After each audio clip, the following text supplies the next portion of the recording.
આપણી આ ગહન ચર્ચામાં સ્વાગત છે. આજે આપણી પાસે જે વિષય છે ને તે કોઈ પણ વ્યક્તિના વિચારવાની દિશાને સંપૂર્ણપણે બદલી નાખવાની તાકાત ધરાવે છે. હા, એકદમ સાચી વાત છે. આ વિષય જ એવો છે. હા, એટલે આપણી પાસે આજે અભ્યાસ માટે બે બહુ જ રસપ્રદ સ્ત્રોત છે. એક છે ઈશાવાસ્ય ઉપનિષદના આધારે લખાયેલું પુસ્તક સભાન જીવન અને અનાસક્તિની કળા, અને બીજો એક લેખ છે જેનું શીર્ષક છે કર્મ અને જ્ઞાનનો સમન્વય. બરાબર.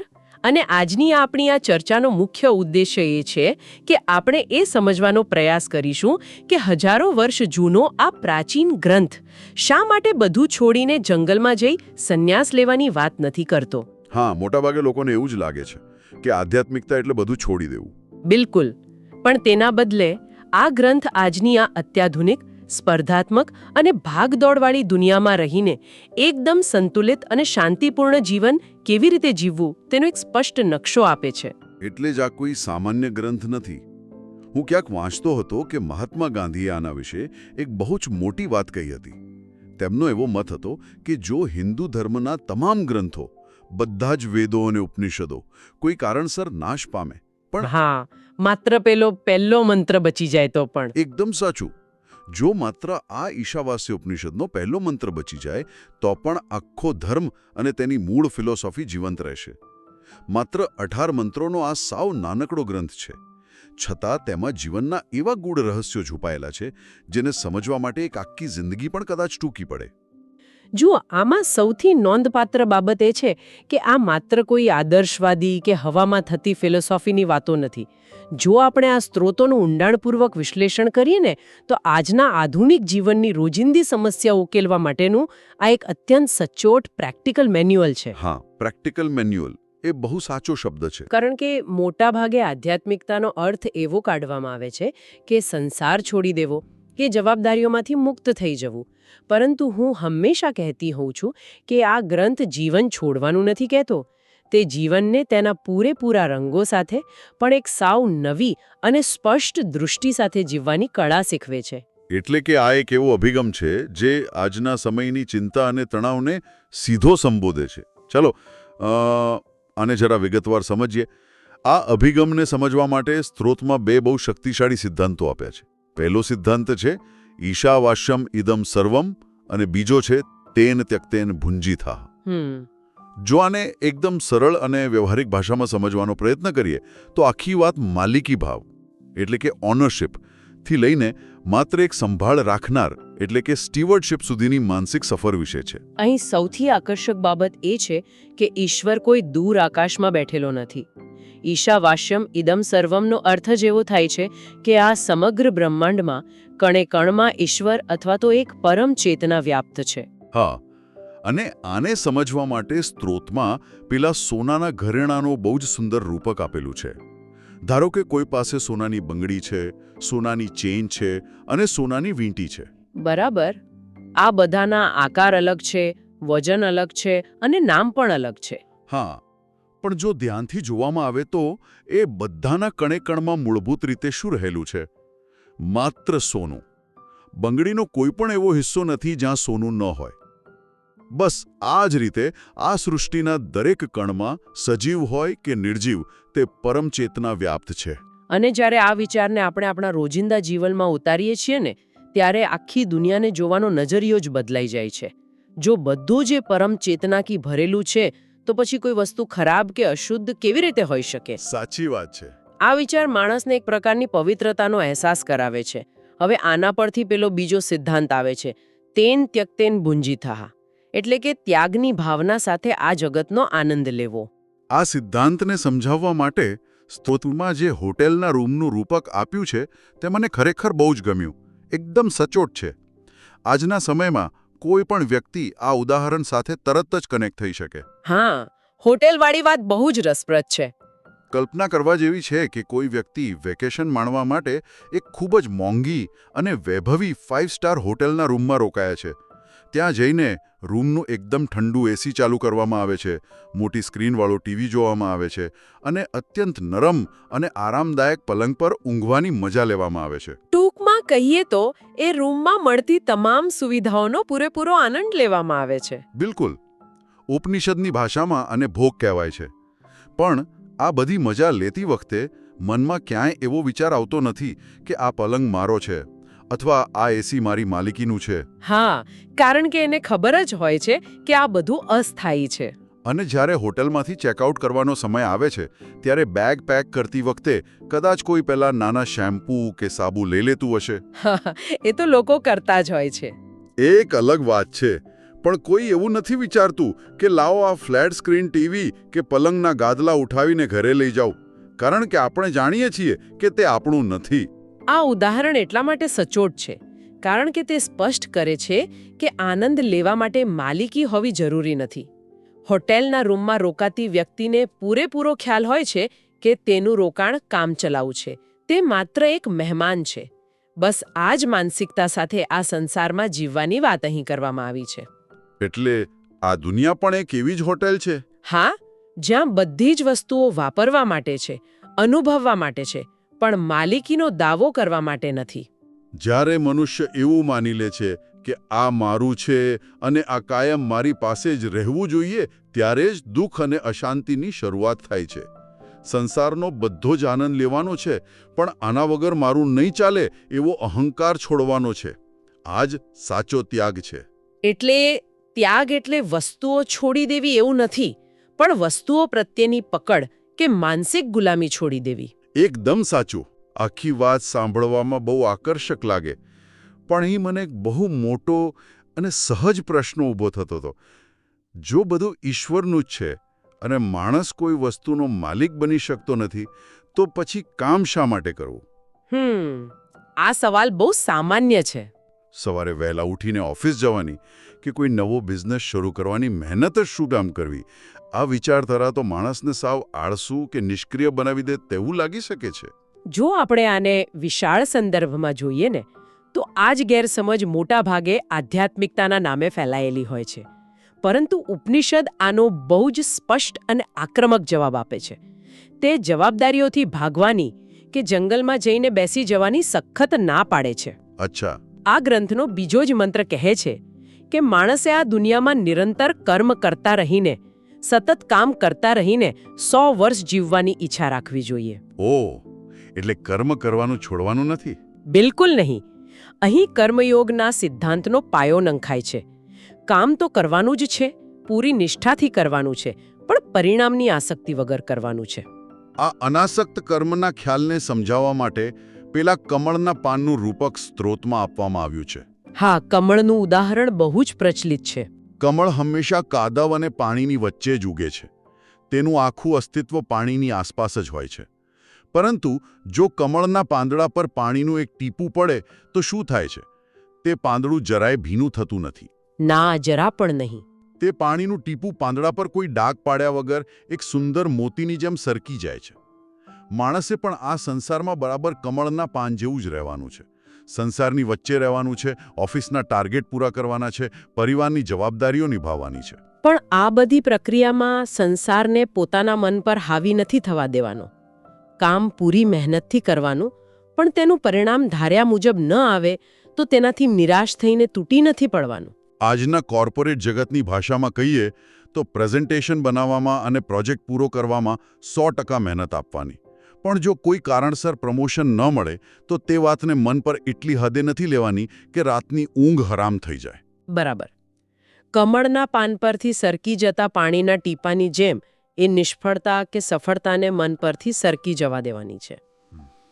અહીં વાત ખરેખર ખૂબ જ રસપ્રદ બને છે, કારણ કે હવે સ્ત્રોત આપણને એક એવા ભાગ તરફ લઈ જાય છે જે વાંચતી વખતે જાણે કોઈ ઉખાણું પૂછવામાં આવી રહ્યું હોય તેવો અહેસાસ થાય છે. અહીં આત્માના વિરોધાભાસી સ્વરૂપ વિશે વાત કરવામાં આવી છે. ચોથા અને પાંચમા મંત્રમાં એવું લખ્યું છે કે તે હલનચલન કરતો નથી, છતાં તે મન કરતાં પણ વધુ ઝડપી છે. તે દૂરથી પણ દૂર છે અને છતાં તે સાવ નજીક છે. તે બધાની અંદર છે અને બહાર પણ છે. હવે સવાલ એ થાય કે આ બધી વિરોધાભાસી વાતો એકસાથે કેવી રીતે સાચી હોઈ શકે? કોઈ વસ્તુ એક જ સમયે સ્થિર પણ હોય અને ઝડપી પણ હોય, આવું કેવી રીતે બને? આનાથી એક મહત્વનો પ્રશ્ન ઊભો થાય છે, અને આ ખરેખર એક જટિલ ખ્યાલ છે. પણ તેને સમજવા માટે સ્ત્રોતમાં આકાશ એટલે કે સ્પેસનું બહુ જ સુંદર ઉદાહરણ આપ્યું છે. જો વિચારવામાં આવે કે આકાશ ક્યાં છે? આકાશ તો બધે જ છે. સાચો જવાબ. આકાશ દરેક જગ્યાએ છે. ધારો કે કોઈ એક બંધ ઓરડો છે. તે ઓરડાની અંદર પણ આકાશ કે ખાલી જગ્યા છે અને ઓરડાની બહાર પણ છે. હવે જો એ ઓરડાની દિવાલો તોડી નાખવામાં આવે તો અંદરનું આકાશ અને બહારનું આકાશ એક થઈ જાય છે. બરાબર. શું આકાશને એક જગ્યાએથી બીજી જગ્યાએ જવા માટે કોઈ વાહનની કે મુસાફરીની જરૂર પડે છે? ના, કારણ કે તે પહેલેથી જ સર્વત્ર હાજર છે. બસ આ જ રીતે આત્મા અથવા શુદ્ધ ચેતના સ્થળ અને સમયની મર્યાદાઓથી પર છે. તે એટલી બધી વ્યાપક છે કે તેને ક્યાંય જવાની જરૂર જ નથી પડતી, માટે તે સ્થિર છે. છતાં તે દરેક જગ્યાએ અસ્તિત્વ ધરાવે છે. બિલકુલ. આ સર્વવ્યાપકતાનો ખ્યાલ જ્યારે સમજાય છે ત્યારે માણસના જીવનમાંથી સૌથી મોટી વસ્તુ ગાયબ થઈ જાય છે, અને તે છે ડર. સ્ત્રોતમાં એવું નોંધવામાં આવ્યું છે કે જે વ્યક્તિ તમામ પ્રાણીઓમાં, આખી સૃષ્ટિમાં પોતાના જ આત્માનું પ્રતિબિંબ જુએ છે, તે ક્યારેય કોઈનાથી ડરતો નથી કે કોઈનો દ્વેષ કરતો નથી. અને આ અદ્વૈતની ભાવના સમજાવવા માટે મહાસાગર અને મોજાનું ઉદાહરણ બહુ જ સચોટ છે. મહાસાગરનું ઉદાહરણ આ અદ્વૈતની ફિલોસોફીનો નિચોડ છે. હા, મેં પણ એ વાંચ્યું. દરિયામાં જ્યારે એક નાનું મોજું ઊભું થાય છે અને જો તે ક્ષણ પૂરતું એવું માની લે કે તેનું અસ્તિત્વ અન્ય મોટા મોજાથી સાવ અલગ છે, તો તેનું પરિણામ શું આવે? તે નાના મોજાને તરત જ ડર લાગવા માંડશે. તેને લાગશે કે સામેથી આવતું પેલું વિશાળ મોજું અત્યારે મારી પર પડશે અને મને ખતમ કરી દેશે. કારણ કે તે પોતાને અલગ માને છે. હા, આ અલગપણાની ભાવનામાંથી જ સ્પર્ધા, ડર અને ઈર્ષા જન્મે છે. પણ જે ક્ષણે પેલા નાના મોજાને એ સાક્ષાત્કાર થાય છે કે અરે, હું કોઈ અલગ મોજું નથી, હું તો માત્ર પાણી જ છું અને સામેથી આવતું પેલું મોટું મોજું પણ માત્ર પાણી જ છે, ત્યારે શું થાય છે? ત્યારે બધો જ ડર અને બધી જ ઈર્ષા નાશ પામે છે. કારણ કે જ્યારે બધું એક જ તત્વોમાંથી બનેલું છે, તો પછી કોણ કોને નુકસાન પહોંચાડી શકે? પાણી પાણીને કેવી રીતે ડરાવી શકે? બધામાં એક જ આત્મા જોવાથી આ ડર કાયમ માટે દૂર થઈ જાય છે, અને આ જ સાચી નિર્ભયતા છે. બિલકુલ સાચી વાત. પણ અહીંથી સ્ત્રોત એક બહુ જ ક્રાંતિકારી અને આશ્ચર્યચકિત કરી દે તેવા વિરોધાભાસ તરફ આગળ વધે છે. આધ્યાત્મિકતા અને ભૌતિકવાદ વચ્ચેના સંતુલનની વાત અહીં આવે છે. ઉપનિષદમાં વિદ્યા અને અવિદ્યા એમ બે શબ્દોનો ઉપયોગ થયો છે. સામાન્ય રીતે અવિદ્યા એટલે અજ્ઞાન અથવા દુન્યવી ભૌતિક જ્ઞાન, અને વિદ્યા એટલે આધ્યાત્મિક જ્ઞાન કે ધ્યાન એવું માનવામાં આવે છે. હવે ઉપનિષદ એવું કહે છે કે જે માત્ર અવિદ્યા પાછળ ભાગે છે, એટલે કે માત્ર ભૌતિક દુનિયામાં રચ્યો-પચ્યો રહે છે, તે અંધકારમાં જાય છે. આ વાત તો ગળે ઉતરે તેવી છે, પણ તરત જ એવું વિધાન આવે છે કે જે માત્ર વિદ્યાની ઉપાસના કરે છે, એટલે કે માત્ર આધ્યાત્મિક જ્ઞાન પાછળ જ ભાગે છે, તે તો એનાથી પણ વધુ ગાઢ અંધકારમાં પ્રવેશે છે. આ વાત કોઈને પણ ચોંકાવી દે તેવી છે. હા, આ બહુ મોટો વિરોધાભાસ લાગે. ધ્યાન અને જ્ઞાન તો સારી વાત છે, તો પછી તે અંધકાર તરફ કેવી રીતે લઈ જઈ શકે? આ ઉપનિષદની સૌથી મોટી ક્રાંતિ છે. આ માત્ર પ્રાચીન સમય માટે જ નહીં, આજના યુગ માટે પણ એટલું જ સાચું છે. જો કોઈ વ્યક્તિ માત્ર દુનિયાવી દોડધામ કર્યા કરે, દિવસ રાત માત્ર પૈસા, સ્ટેટસ અને ભૌતિક વસ્તુઓ ભેગી કરવામાં જ વિતાવે, તો અંતે તેને જીવનમાં એક મોટો ખાલીપો જ મળે છે. આને અવિદ્યાનો અંધકાર કયો છે. એ તો સમજાયું છે. પણ આનાથી વિપરીત પરિસ્થિતિનો વિચાર કરીએ. જો કોઈ વ્યક્તિ દુનિયાની બધી જ જવાબદારીઓ છોડી દે, પોતાના પરિવારનું ભરણપોષણ કરવાનું બંધ કરી દે, સમાજ પ્રત્યેની ફરજો ભૂલી જાય અને માત્ર આંખો બંધ કરીને ધ્યાનમાં બેસી રહે અથવા મોટી મોટી ફિલસૂફીની વાતો કર્યા કરે, તો તે એક પ્રકારનો આધ્યાત્મિક અહંકાર છે. આધુનિક મનોવિજ્ઞાનમાં આને સ્પિરિચ્યુઅલ બાયપાસિંગ કહેવામાં આવે છે. સ્પિરિચ્યુઅલ બાયપાસિંગ. હા, એટલે કે પોતાની દુનિયાવી ફરજો અને વ્યવહારિક સમસ્યાઓનો સામનો કરવાથી બચવા માટે આધ્યાત્મિકતાનો એક ઢાલ તરીકે ઉપયોગ કરવો. ઉપનિષદના મતે આ ભાગેડુ વૃત્તિ છે અને તે પહેલા કરતાં પણ વધુ મોટો અને ખતરનાક અંધકાર છે. આ બંને અંતિમો વચ્ચે સંતુલન લાવવા માટે સ્ત્રોતમાં પક્ષીની બે પાંખોનો બહુ જ સુંદર રૂપક આપેલું છે. મુક્તિના અનંત આકાશમાં ઉડવા માટે પક્ષીને બે પાંખોની જરૂર પડે જ છે. એક પાંખ કાપી નાખવામાં આવે તો પક્ષી ઉડી ન શકે. બરાબર છે. આમાંની એક પાંખ અવિદ્યા છે, એટલે કે ભૌતિક કર્મ. આ પાંખ શા માટે જરૂરી છે? કારણ કે તેનાથી રોજિંદા જીવનની સમસ્યાઓ ઉકેલાય છે, ભૂખમરો દૂર થાય છે, ઘર ચાલે છે અને ભૌતિક જીવન ટકી રહે છે. જ્યારે બીજી પાંખ છે વિદ્યા, એટલે કે આધ્યાત્મિક જ્ઞાન. આ પાંખથી મોક્ષ કે સાચી મુક્તિ મળે છે. જો એક જ પાંખ હોય તો પક્ષી જમીન પર ગોળ ગોળ ફર્યા જ કરશે. માત્ર વ્યાવહારિક જીવન મશીન જેવું બની જાય અને માત્ર આધ્યાત્મિક જીવન અવ્યવહારુ બની જાય. બંનેનું સંતુલન જ સાચો માર્ગ છે. તો આ બધાનો અર્થ શું છે? આ સમન્વયની વાત સાંભળવામાં બહુ જ સારી લાગે, પણ હવે પ્રશ્ન એ થાય કે આ હજારો વર્ષ જૂની ફિલોસોફીને આજના આપણા અત્યંત ગતિશીલ અને ઉપભોક્તાવાદી એટલે કે કન્ઝ્યુમરિસ્ટ સમયમાં કઈ રીતે લાગુ કરી શકાય? હા, આજના સમયમાં આનું અમલીકરણ સમજવું બહુ જ જરૂરી છે. આપણે એક એવી સિસ્ટમમાં જીવીએ છીએ જ્યાં રોજ સવારે ઉઠીને મોબાઈલ હાથમાં લઈએ એટલે સેંકડો નવી જાહેરાતો આપણને કંઈક નવું ખરીદવા લલચાવે છે. બિલકુલ. અને તેનો જવાબ ઉપનિષદના અંતિમ ભાગમાં આવતા હિરણમય પાત્રના રૂપકમાં રહેલો છે. હિરણમય પાત્ર એટલે સોનાનું ઢાંકણ. ઋષિ આ મંત્રમાં પ્રાર્થના કરે છે કે સત્યનું મુખ આ સોનાના ઢાંકણથી ઢંકાયેલું છે. કૃપા કરીને આ ઢાંકણને હટાવી દો. એટલે કે આજના સંદર્ભમાં વિચારીએ તો આ સોનાનું ઢાંકણ એટલે આજની ચમકદમક, સોશિયલ મીડિયા પર દેખાતું ફેક જીવન, સત્તાનો નશો અને પૈસાનો દેખાડો. સાચી વાત છે. આ બધું એટલું આકર્ષક હોય છે કે માણસ તેની પાછળ છુપાયેલું વાસ્તવિક સત્ય કે જીવનનો સાચો હેતુ જોઈ જ નથી શકતો. સ્ત્રોતમાં આના કેટલાક બહુ જ સચોટ આધુનિક ઉદાહરણો આપ્યા છે જે આ પ્રાચીન જ્ઞાનને આજના સમય સાથે જોડે છે. હા, એ ઉદાહરણો બહુ પ્રેક્ટિકલ છે. ખરીદી અને જીવનશૈલીનું ઉદાહરણ લઈએ. આજનું આર્થિક મોડેલ આપણને શું શીખવે છે? પહેલા ઈચ્છા થાય, પછી જાહેરાત જોઈએ, પછી તરત ઓનલાઈન ખરીદી કરીએ, 2 દિવસ તેનો રોમાંચ રહે અને પછી તરત જ કોઈ નવી વસ્તુની ઈચ્છા જાગે. હા, દર વર્ષે નવો મોબાઈલ જોઈએ અને કપડાના ઢગલા કરવા છે. પણ ઉપનિષદનું મોડેલ તેન ત્યક્તેન ભુંજીથાહ કહે છે કે જરૂરિયાત અને લાલસા વચ્ચેનો ભેદ પારખતા શીખો. 50 ટ્રેન્ડી અને સસ્તી વસ્તુઓ ભેગી કરીને થોડા દિવસમાં ફેંકી દેવા કરતાં 10 સારી અને ગુણવત્તાવાળી વસ્તુઓ વાપરવી એ વધુ સભાન જીવનશૈલી છે. આ જ વાત કારકિર્દી અને સંપત્તિના સર્જનમાં પણ લાગુ પડે છે. આજે સમાજમાં એવી માન્યતા ઘર કરી ગઈ છે કે જેની પાસે વધુ સંપત્તિ તેનું સન્માન વધુ. પણ ઉપનિષદની દ્રષ્ટિએ સંપત્તિ એ માત્ર એક સાધન છે, તે કોઈની ઓળખ નથી. જ્યારે માણસ એવું વિચારે છે કે આ સંપત્તિ મારી માલિકીની નથી પણ સમાજ કલ્યાણ માટે મને સોંપવામાં આવેલી એક અનામત છે, ત્યારે તેનો ઉપયોગ બદલાઈ જાય છે. અને આજના કોર્પોરેટ વર્લ્ડમાં જે ESG એટલે કે એન્વાયરમેન્ટલ, સોશિયલ અને ગવર્નન્સ આધારિત નૈતિક રોકાણની વાતો થઈ રહી છે ને, હા, બહુ સાંભળવા મળે છે આજકાલ. તે વાસ્તવમાં આ જ હજારો વર્ષ જૂના સિદ્ધાંતનું આધુનિક સ્વરૂપ છે. કંપનીઓ માત્ર નફા પાછળ ન ભાગતા સામાજિક જવાબદારી સમજે તે આ જ વાત છે. પર્યાવરણના મુદ્દે તો આ વિચારધારા એકદમ સચોટ ઉકેલ આપે છે. આપણે અગાઉ વાત કરી કે જગતના કણે કણમાં ઈશ્વર છે. જો પ્રકૃતિના દરેક તત્વોમાં પરમાત્માનો વાસ હોય તો પછી નદીઓ, વૃક્ષો અને પર્વતો માત્ર શોષણ કરવાની વસ્તુઓ નથી રહેતી.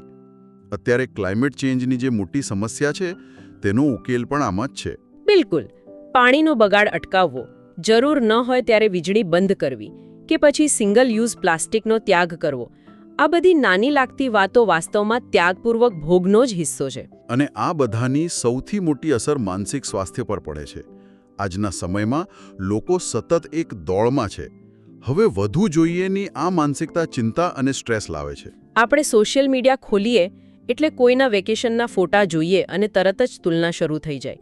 આ તેન ત્યક્તેન ભુંજીથાહ આપણને એ શીખવાડે છે કે સોશિયલ મીડિયા પર પારકાના જીવન સાથે પોતાની સરખામણી કરવાનું બંધ કરવું એ પણ આજના સમયનો એક બહુ મોટો ત્યાગ જ છે. વર્તમાન ક્ષણમાં જે મળ્યું છે તેનો શાંતિથી આનંદ લેવો. અને શાસન કે રાજકારણમાં પણ આ નિયમ એટલો જ લાગુ પડે છે. સત્તા એ કોઈ વ્યક્તિગત માલિકી કે લાભ લેવાની જગ્યા નથી, પણ જનહિતની રક્ષા માટે સ્વીકારેલી એક જવાબદારી છે. આ તમામ ઉદાહરણો અને ચર્ચા પરથી એક વાત સ્પષ્ટ થાય છે કે આ ઉપનિષદ ભૌતિક જીવનનો વિરોધ નથી કરતું. તે કોઈને ગરીબ રહેવાનું નથી કહેતું. તે માત્ર ને માત્ર આપણી માનસિક આસક્તિનો વિરોધ કરે છે. હમ. જો આખી ચર્ચાનો આ બંને સ્ત્રોતોનો સારાંશ કાઢવો હોય તો તેનો મુખ્ય મંત્ર એ જ છે કે જેટલું જરૂરી છે તેટલું જ લો, જે મળ્યું છે તેનો આભાર માનો અને જે વધારે છે તેને વહેંચો. આ આખી ગહેન ચર્ચાના અંતે મને શ્રોતાઓ માટે એક એવો નવો વિચાર આવે છે જે ખરેખર મનન કરવા જેવો છે. આપણે હોટેલના રૂમની વાત કરી, કમળના પાન પર સરકતા પાણીના ટીપાની વાત કરી. જો આપણું જીવન ખરેખર એક હોટેલના રૂમ જેવું જ હોય અને અંતે આપણે માત્ર આપણા કર્મો જ સાથે લઈ જવાના હોઈએ તો જરા વિચારવા જેવું છે. હા, ચોક્કસ. આજે સવારે ઓફિસના ટ્રાફિકમાં કે ઘરમાં કોઈ સાવ નાની બાબતે જે સૌથી વધુ ગુસ્સો આપણને અપાવ્યો હતો, કોઈએ ઓવરટેક કરી લીધો કે કોફી ઢોળાઈ ગઈ, શું તે ખરેખર એટલી મહત્વની હતી? કદાચ જરાય નહીં. જો આપણે કમળના પાન પર રહેલા પાણીના ટીપાની જેમ જીવવાનું શરૂ કરીએ, દુનિયાની નાની મોટી બાબતોને મન પર હાવી ન થવા દઈએ, તો આવતીકાલની મુશ્કેલીઓનો સામનો કરવાનો આપણો અભિગમ કેટલો બદલાઈ જશે. આ એક એવો વિચાર છે જે આ હજારો વર્ષ જૂના ગ્રંથને આજે પણ એટલો જીવંત રાખે છે. આ વિચાર સાથે જ આજના આ ઊંડાણપૂર્વકના અભ્યાસને આપણે અહીં વિરામ આપીએ છીએ. આ સંતુલનની ફિલોસોફી પર ચોક્કસથી વિચાર કરજો.